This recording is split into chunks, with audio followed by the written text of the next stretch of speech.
بسم الله الرحمن الرحیم. ګران دوستانو، بیا هم امید څخه یم ستاسو په خدمت کې د HTML unordered او ordered list په جوړولو کې. په تیر درس کې موږ دا unordered list جوړ کړ. ګران دوستانو، په دې لیست کې موږ څه شی کوو چې زه بلته یو H3 ټیګ لګوم.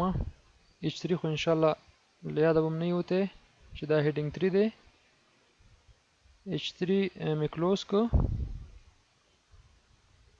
او د H3 په لیست مینس کې مثلا د لیست باره کې یو شی لیکم.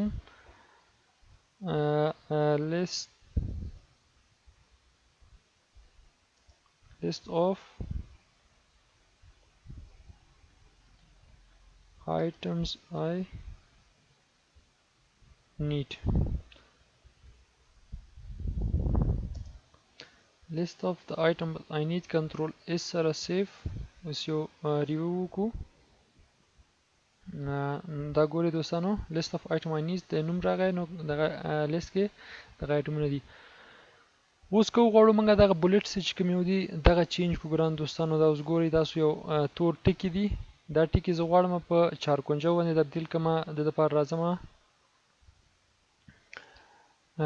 د دپاره موږ سو اټریبیوټس ورته وایي. ګران دوستانو، اټریبیوټس د یو ټیګ په منځ کې کاریږي. مثلا زه د UL ټیګ ته راځم او دلته ورته لیکم چې مثلا فاصله، او لیکم چې ټایپ یې څه شی وي، مساوي کېږي د چی سره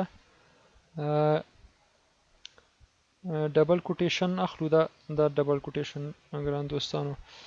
او که زه وغواړم چې سکویر اوسي، یعنی چارکونجه اوسي، نو ورته لیکم چې سکویر.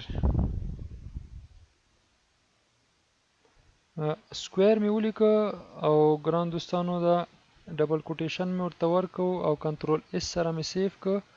اوس مو تاسو زو پریویو ګورو ګران دوستانو، او چې کله زه ریفریش کوم نو ګوره هغه تور ټکي په څه شي باندې تبدیل شول، په یو چارکونجه ډاټ باندې تبدیل شول. ګران دوستانو، تور ټکي په دې شي باندې تبدیل شول.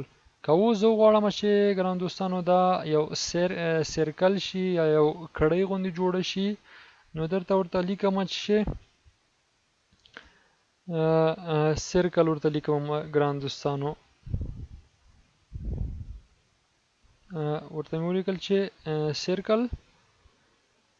او اوس که زه کنټرول اس سره سیف کم او بیا لاړ شو یو پریویو وګورو، نو څه شی به ګران دوستانو دا په سکویر باندې تبدیل شو. دا دوه سکویر او سرکل او یو بل دی ډیسک په نامه. ګران دوستانو، لکه مخکې چې وو ډیسک، او که بیرته عادي حالت ته راوړلی شو نو ډیسک هم لیکلی شو، او بیرته دغه اټریبیوټس یې لرې کولی شو هم عادي حالت ته راځي. مثلا ډیسک ما ولیکه،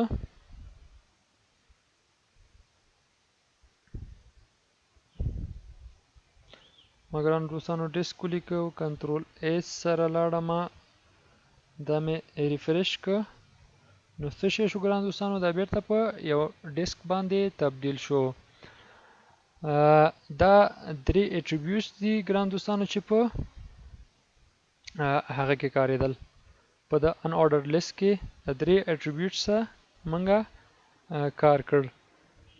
نو ګران دوستانو، دا هم د unordered list مکمل درس و چې unordered کې موږ وکړو. unordered کې په UL باندې شروع کیږي او په منځ کې LI سره list item دي.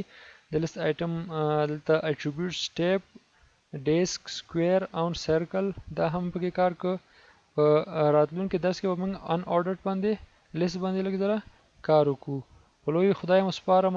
د راتلونکي درس لپاره زما سره اوسئ.